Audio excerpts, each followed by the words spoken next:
ngayon. Wala tong biyahe ngayon, kaya ito, dilig-dilig tayo. Ito yung tuyo na tong halaman ni Madam. Sayang pa naman, bagong tanim. Hindi yata na dilig nung ano rito, tuyo yung lupa niya. Baka mamatay. Sayang, oh, may mga bulaklak pa naman. Dilig-dilig natin kasi wala pa naman tayong biyahe. Kaya na lang tayo. Ano to, yung tuyo to, no? Sayang pagka mamatay ito, diba? Para pogi point. Yan guys, mga kanayon. Ito ang gandang halaman nito. Ano, diba? Ganda siya, oh. Gandang halaman, pangharap. Sabi, baka mahal yung halaman na yan. Ito medyo mura lang. So ano yan, mamamatay na nga, oh. Hindi na didilig eh. Natuyong-tuyo. Oh, sayang naman. Ganda pa naman, ay bulaklak na, oh. Kapag ganito hindi siya nadidilig, patay talaga ito.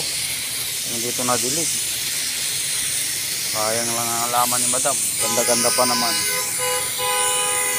Oh, buti na ka dyan, di bumuti na ka.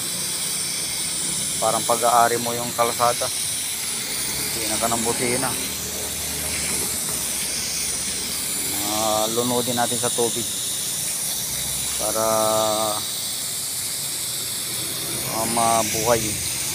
Kahit ilang araw na hindi diligin, sayang eh.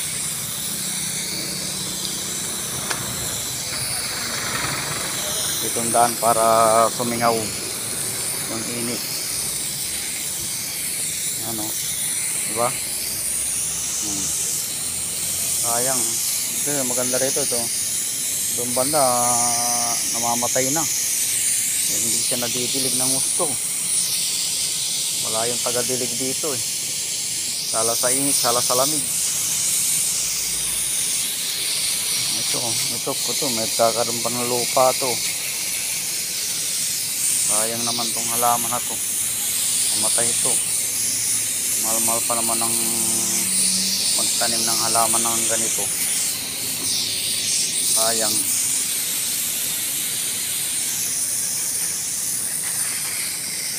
Diba?